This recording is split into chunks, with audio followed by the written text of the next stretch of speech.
What's up, guys? Thought I'd do another tank update. This video is on my 180 gallon acrylic.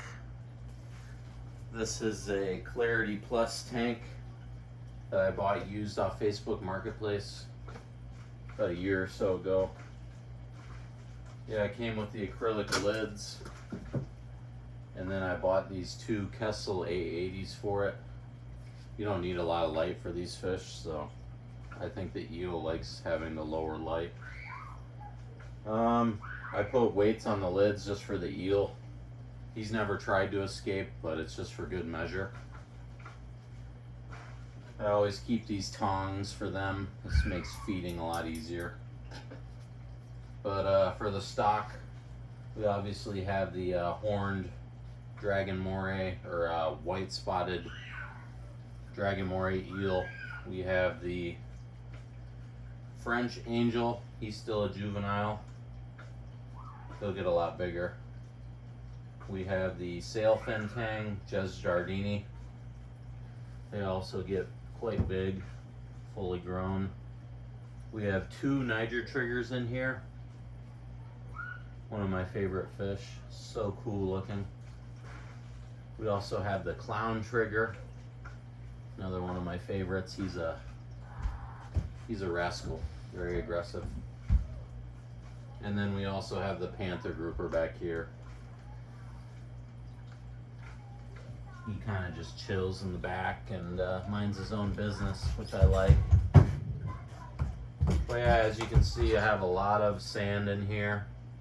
I bought two of those like 40-pound bags of dry sand. I didn't do the wet sand for this tank because you need so much sand for a 180. It just made a lot more sense to buy the big cheaper bags of the dry.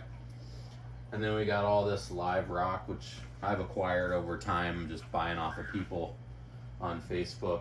And yeah, I have a ton of live rock. I have a lot more in my other tank too, but this is a pretty good amount. And then I also have I'm running an FX6 for the filtration. I clean out regularly.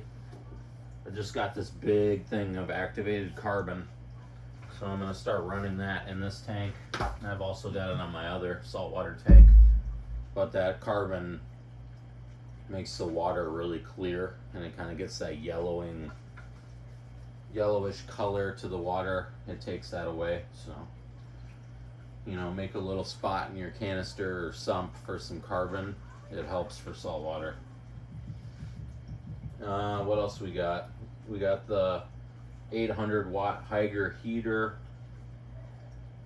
and we've got the giant Hygger Powerhead. This stuff is just cheap, but it works. You can see it's moving a lot of water, and you know, it keeps the water moving. And for cleaning like the acrylic, you have to be careful. You don't want to scratch the acrylic. I have a magnet scraper. This one's actually Aqueon, and it has the acrylic blue attachment, so it's like a softer pad. And I keep a microfiber rag on the other side, and you just got to be careful. You got to make sure there's no sand in it. You got to be easy with your movement. I actually see a little bit of algae here. But yeah, having acrylic, you just got to be careful. But other than that, in my opinion, like, acrylic tanks are worth it because they look so darn good.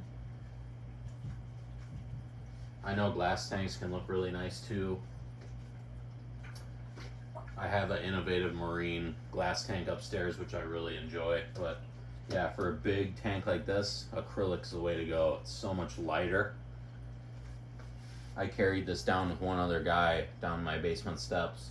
It was so light. But yeah, what else we got? For feeding,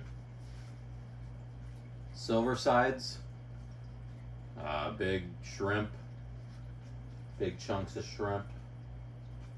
I use clam on a half shell. The triggers love that stuff, but also the angels and the tangs. Even my eel eats the clams. And one time my panther grouper swallowed the whole clamshell. I thought he was gonna die, but I guess he digested it, so pretty crazy. You can see all the clamshells down here. I gotta clean that up soon. But yeah, it's a great tank, and this eel he's not afraid. Like my Tessellata was really afraid of everything. This guy's always out. He's always begging for food. He's a rascal, so they're just really cool fish to have. And since I've been doing these tank updates, I wanted to do the 180 as the next one in line. I mean, this has got to be up there for one of my favorite setups. It's just so cool. You just can't go wrong with an acrylic tank. They just look so good. But yeah, I mean, this tank is maturing nicely. It's got some good algae growth on it. I used to have a ton of Aptasia in here, but ever since I put that French Angel and the sailfin tang in here, I can't find any Aptasia. So I'm pretty sure they eat it, which is really cool. I keep a ammonia alert on here, Seachem, and I don't really know if those things work that great, but it's just good to have as like an alert. I don't really do big water changes or anything. I just kind of make sure the filtration is in order, and I top off as I need to. But it seems to be that you know, all the fish waste is getting pulled out, so the water's been pretty consistent. My fish are growing. This little trigger here, he's the smallest fish in the tank. He's getting a lot bigger. This guy, the French Angel and the sailfin might outgrow this tank. You know, eventually they'll get pretty big, but this guy's max size. The panther grouper and the clown trigger, it's a toss-up whether they'll outgrow this. A lot of people say you need a 300 gallon for some of these species. I don't know. I mean, these guys are still pretty young. Except for the eel, I think he's probably like 3 years old at least. That species only gets about 3 feet, so nothing getting too crazy big in here. Like my Tessellata eel, he would get too big for this tank. He'd end up eating all these fish, and just you'd have a lot of maintenance to do a 5-6 foot eel in a tank this size, 6 foot tank. So yeah, decided on a smaller species, and it's been working out well. But yeah, that's pretty much it, guys. I did all the equipment, I did the stocking, I did what I like about it, and all the stuff inside the tank. So pretty easy to replicate something like this.